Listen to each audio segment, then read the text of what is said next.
আপনি কি জানেন প্রতিদিন মাত্র 30 মিনিট ব্যায়াম আপনার শরীর ও মস্তিষ্কে কিভাবে প্রভাব ফেলে? আজকে আমরা জানব এক্সারসাইজের বৈজ্ঞানিক প্রভাব, শরীরের প্রতি কোষে কি ঘটে এবং কেন প্রতিদিন ব্যায়াম করা সত্যিই প্রয়োজন। ব্যায়াম করলে আপনার হার্ট দ্রুত পাম্প করতে শুরু করে, এতে রক্ত দ্রুত সারা শরীরে ছড়িয়ে পড়ে, অক্সিজেন পৌঁছে যায় প্রত্যেকটি টিস্যুতে।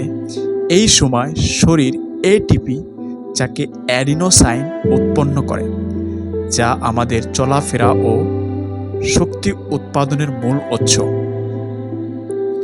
রেগুলার এক্সারসাইজ করলে আপনার মাইটোকন্ড্রিয়া, কোষের পাওয়ার হাউস, আরও বেশি শক্তি উৎপাদন করতে শিখে।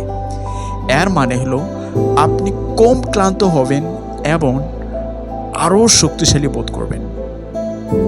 শুধু শরীরেই নয়, ব্যায়াম আমাদের মস্তিষ্কেও প্রভাব ফেলে। নিয়মিত ব্যায়াম করলে আমাদের ব্রেইন থেকে এন্ডোরফিন নামে এক ধরনের হ্যাপি হরমোন নিঃসৃত হয়। এতে আমরা ভালো অনুভব করি, স্ট্রেস কমে যায়, এমনকি ডিপ্রেশন ও অ্যাংজাইটিও থেকে রক্ষা পাওয়া যায়। এক গবেষণায় দেখা গেছে প্রতিদিন 20 থেকে 30 মিনিট হাঁটা বা দৌড়ানো করলে স্মৃতিশক্তি উন্নত হয় এবং আলঝেইমার রোগের থেকেও কি হয়, রক্ষা পাওয়া যায়। ব্যায়াম আমাদের রোগ প্রতিরোধ ক্ষমতা বাড়ায়, এতে ইনসুলিন সেন্সিটিভিটি বাড়ে, যা ডায়াবেটিস প্রতিরোধে সহায়ক। এছাড়াও রক্তচাপ নিয়ন্ত্রণ থাকে, ওজন কমে এবং হৃদরোগের ঝুঁকি কমে।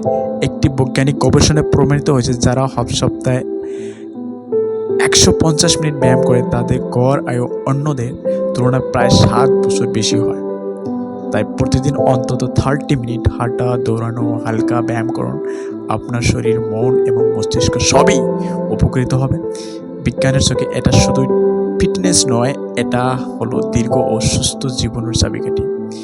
ভিডিওটি ভালো লাগলে লাইক দিন, শেয়ার করুন এবং আমাদের চ্যানেল সাবস্ক্রাইব করতে ভুলবেন না স্বাস্থ্য ও বিজ্ঞানের এমন আরও কন্টেন্ট পেতে। Thank you.